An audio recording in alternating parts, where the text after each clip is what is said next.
कि इमरान खान समेत इन तमाम लोगों को पता है कि उनकी कश्ती से लोग फरार हो चुके हैं और जाके ज्वाइन कर लिया है, लोगों से बातचीत कर ली है। बहुत बड़ी तादाद है, मैंने कहा ना, कोई कहता है 180 प्लस है, कोई 187 कहता है अपोजिशन, कोई कहता है 200।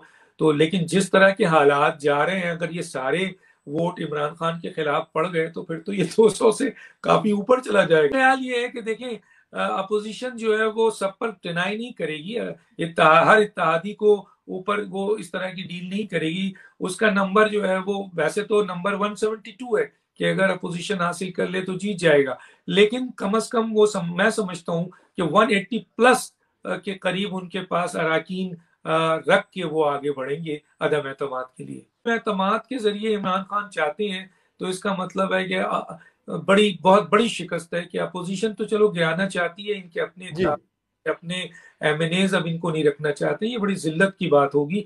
तो चुनांचे ऐसी कंडीशंस में या फॉरेन फंडिंग केस में उनकी नाअहली अगर आने वाली हो तो उस केस में उनके लिए ज्यादा बेहतर ये है कि वो असेंबली तोड़कर ये अवाम में अगर जाना चाहें, वो भी मुश्किल है। अगर वो ये बेस बना सकते हैं कि जी मुझे काम नहीं करने दिया गया तो गोया मैंने असेंबली तोड़ दी, तो यहाँ तो थोड़ी बहुत इज्जत रह जाएगी। लेकिन अगर अदम एतमाद पेश हो गई और वो भी उनके अरकान उनके खिलाफ अदम एतमाद ले आए, आ गए प्रैक्टिकली, अभी तो बात हो रही है कि आ रहा है, दिया जा रहा है, ये हो रहा है, लेकिन प्रैक्टिकली अगर ये हो गया तो फिर इमरान खान के लिए बड़ी जिल्लत और रसवाई होगी। वो कभी भी नहीं चाहेंगे कि अदम एतमाद को फेस करें। मैं समझता हूँ कि वो नाअहली फॉरेन फंडिंग में या अदम एतमाद से पहले शायद असेंबली तोड़ दें। तो हुकूमत किसकी है? मसलन ऐसा तो नहीं है ना कि हुकूमत बिल्कुल ही गुजर चुकी है। वो तो शहबाज शरीफ को भी अंदर करना चाह रही है किसी भी सूरत में, वो तो मरियम नवाज साहबा को भी अंदर करना चाह रही है, वो नवाज शरीफ को पाकिस्तान किसी सूरत नहीं आने देना चाह रही है। हालांकि पूरी दुनिया में मीडिया में शोर मचाते हैं नवाज शरीफ नहीं आ रहा, नवाज शरीफ नहीं आ रहा है, लेकिन एक दिन नवाज शरीफ ऐलान कर दे कि मैं कल आ रहा हूं तो आप देखिएगा यहाँ पे जलजला आ जाएगा, कोई इस बात के लिए तैयार नहीं होगा। यही शेख रशीद साहब भाग रहे होंगे, इमरान खान साहब जो है वो चीख रहे होंगे, आग बगोला होंगे, और फवाद चौधरी समेत सारे लोग जो हैं वो आपके कोशिश कर रहे होंगे किसी तरह। तो कहने का मतलब ये है कि मौजूदा इस वक्त हुकूमत है, इस सिलसिले में वो जिस जगह पे जहां जितना कर सकते हैं इंतकामी कार्रवाई वो करेंगे। अब सवाल ये पैदा होता है कि बहुत सारे ऐसे लोग हैं, लेकिन आप देखें ना, पनामा आया तो क्या हुआ? अब पेंडोरा आ गया, पेंडोरा पे आपने क्या किया भैया? कौन से केस पे कितने लोग इसमें इन्वॉल्व हैं? इनके अपने मिनिस्टर्स इन्वॉल्व हैं, लेकिन वो पिक एंड चूज वाला मसला है ना। इमरान खान साहब की हुकूमत में इसहाक डार को छोड़ा जाए और आपको यानी किसी और आपके खुसरो बख्तियार को पकड़ लिया जाए, फैसल वार्डर को, ये कैसे मुमकिन है? तो ये चीजें तो आएंगी, ये फर्क तो होगा। कहने का मतलब ये है कि लेकिन खुशाइन बात यह है कि पाकिस्तान की जहां इस्टेब्लिशमेंट अब न्यूट्रल हो चुकी है तकरीबन, वहीं पाकिस्तान की अदालतों ने और इलेक्शन कमीशन ने दबाव लेना छोड़ दिया है और अब वो फैसले आ रहे हैं। देखिए, पीका का कानून लाए तो जी सबसे बड़ी दीवार जो है इस वक्त जो है वो इस्लामाबाद हाई कोर्ट नजर आई।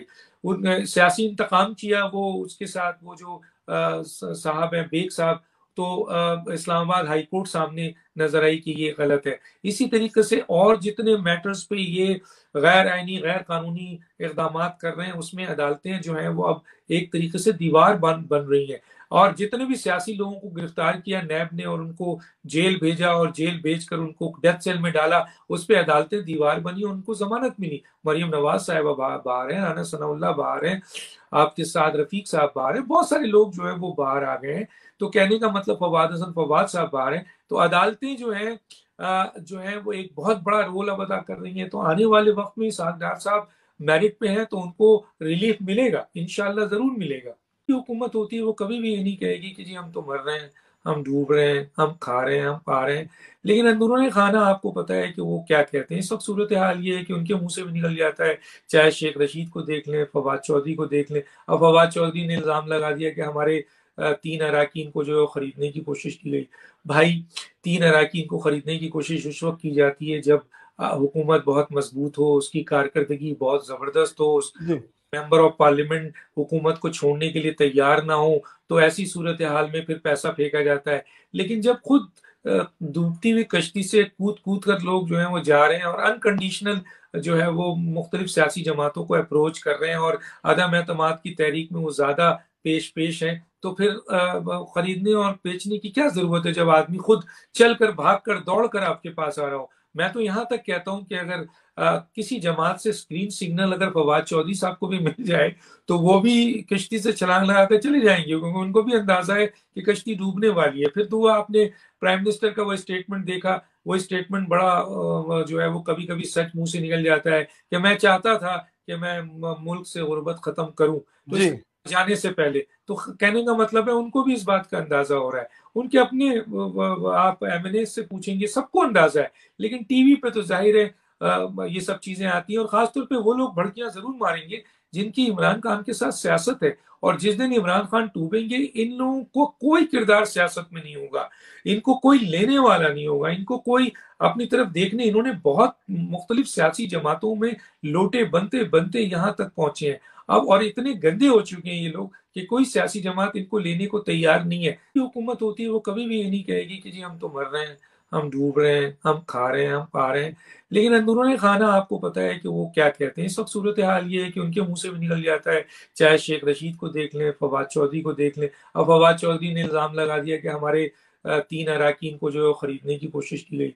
भाई 3 अराकीन को खरीदने की कोशिश उस वक्त की जाती है जब हुकूमत बहुत मजबूत हो, उसकी कारकर्दगी बहुत जबरदस्त हो, जी मेंबर ऑफ पार्लियामेंट हुकूमत को छोड़ने के लिए तैयार ना हो, तो ऐसी सूरत हाल में फिर पैसा फेंका जाता है।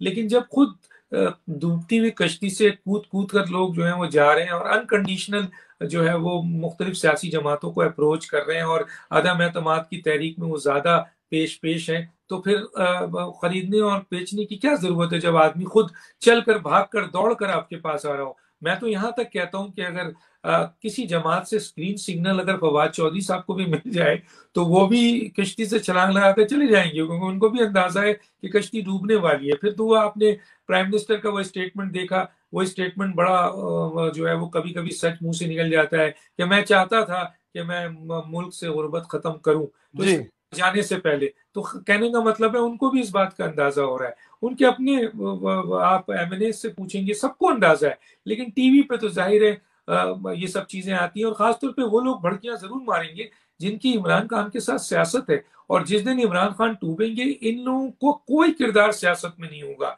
इनको कोई लेने वाला नहीं होगा, इनको कोई अपनी तरफ देखने। इन्होंने बहुत मुख्तलिफ सियासी जमातों में लोटे बनते बनते यहाँ तक पहुंचे हैं अब, और इतने गंदे हो चुके हैं ये लोग कि कोई सियासी जमात इनको लेने को तैयार नहीं है। देखिए अगर अदम एतमाद की तारीख तय नहीं हो रही है तो उसकी वजह यह है कि वो तमाम सियासी जमातें जानते हैं, क्योंकि वो लोग पहले भी अदम एतमाद का हिस्सा रहे हैं, उन्हें पता है कि अदम एतमाद पाकिस्तान में कामयाब नहीं होती रही है और उसकी क्या वजूहत है। गोया उन वजूहत को जो इनका एक्सपीरियंस है इन तमाम सियासी जमात का, उसको वो रिजॉल्व करना चाहते हैं। इसमें कोई दो राय नहीं है कि जी अगर अदम एतमाद की तारीख को वो नहीं दे रहे हैं और उसके ऊपर बड़ा होमवर्क कर रहे हैं और ये देख रहे हैं, क्योंकि पहले तो अदम एतमाद के लिए पीएमएलएन और पीडीएम राजी नहीं थी, पीपल्स पार्टी तो राजी थी, क्योंकि वो ये कहते थे कि अदम एतमाद पार्लियामेंट में अगर ले आई जाएगी तो पार्लियामेंट तो बैटल प्लेस है एस्टेब्लिशमेंट का, और एस्टेब्लिशमेंट बज़ाहिर लग रहा है कि जी इमरान खान के साथ खड़ी है, तो फिर तो अदम एतमाद किसी भी सूरत में कामयाब होती ही नहीं। लेकिन सूरत हाल 20 नवंबर के बाद तब्दील हुआ और फिर लोगों ने देखा कि एस्टेब्लिशमेंट ने अपना रोल महदूद किया। ऐसी सूरत हाल में पीडीएम और पीएमएलएन जो है जी वो एतमाद के लिए सामने आ गई, क्योंकि उन्होंने केपीके का इलेक्शन देखा जिसमें एस्टेब्लिशमेंट का रोल नजर नहीं आया, जिसमें और भी चीजें सामने आ रही हैं, मुकदमात आ रहे हैं, इलेक्शन कमीशन की चीजें आ रही हैं। उसमें ये नजर आ रहा है कि अब एस्टेब्लिशमेंट ने वाज़ेह तौर पर एक मैसेज हुकूमत और अपोजिशन दोनों को पहुंचा दिया है कि वो आप दोनों के सियासी खेल में एस्टेब्लिशमेंट अपना कोई रोल अदा नहीं करेगी। तो चुनांचे दो सियासी कुव्वतों का मुकाबला और एस्टेब्लिशमेंट नहीं हो तो फिर वक्त बनता है। अब सवाल ये पैदा होता है कि नंबर ऑफ गेम अपोजिशन जी के पास इस वक्त नंबर ऑफ गेम्स बहुत है उनके अपने। देखिए ना ज्यादा फर्क नहीं है ना, हुकूमत सिर्फ 7 सीट से इत्तेहादियों के साथ अपोजिशन से आगे है, और अगर अपोजिशन को 7 सीट अपोजिशन गिरा देती है तो हुकूमत का अदम एतमाद तो हो जाता है उसके खिलाफ। तो कहने का मतलब है लेकिन अपोजिशन अपना भरपूर वर्क कर रही है, होमवर्क कर रही है, वो इत्तेहादियों से भी मिल रही है, इत्तेहादी उनसे मिल रहे हैं, अच्छा बागी से मिल रहे हैं। देखिए इंडिविजुअल बेसिस पे तो सिलसिला आएगा, पेशावर की कॉल की इतनी अहमियत नहीं है, तभी तो آپ نے دیکھا کچھ نہیں ہوا. اب پاکستان کی دو اہم اسٹیبلشمنٹ میں اگر آپ فوج کی طرف چلے جائیں تو دو اہم پوزیشنز ہوتی ہے جس کی بڑی بات ہوتی ہے. بات بہت وزنی ہوتی ہے. ایک آرمی چیف ہے اور دوسرا جو ہے وہ DGISI ہے.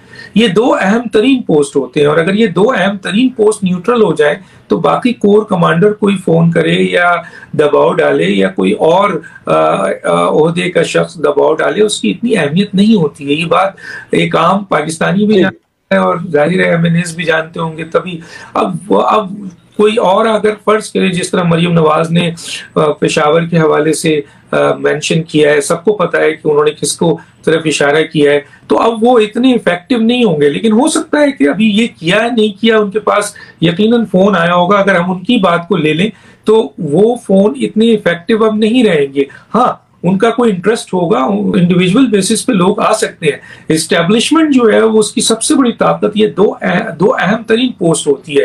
اور جہاں تک جنرل ندیم انجم صاحب کا تعلق ہے جو DGISI آئے جس دن آئے ہیں, انہوں نے یہ واضح پیغام دیا ہے, اپنے عمل سے دیا ہے کہ وہ اس قسم کے سیاسی معاملات میں انوالو نہیں ہونا چاہتے ہیں. وہ چاہتے ہیں آئینی ذمہ داری پورا کریں. وہ تصویر کے ذریعے پہچانے نہیں جانا چاہتے, وہ کام کے ذریعے پہچانا چاہتے ہیں. تو چنانچہ یہ دو اہم ترین پوسٹ اس وقت جو ہے نیوٹرل نظر آ رہی ہے, جس کی بنیاد پہ یہ چیز نظر آتی ہے کہ مولانا فضل الرحمان بڑے زیرک قسم کے پولیٹیشینز ہیں.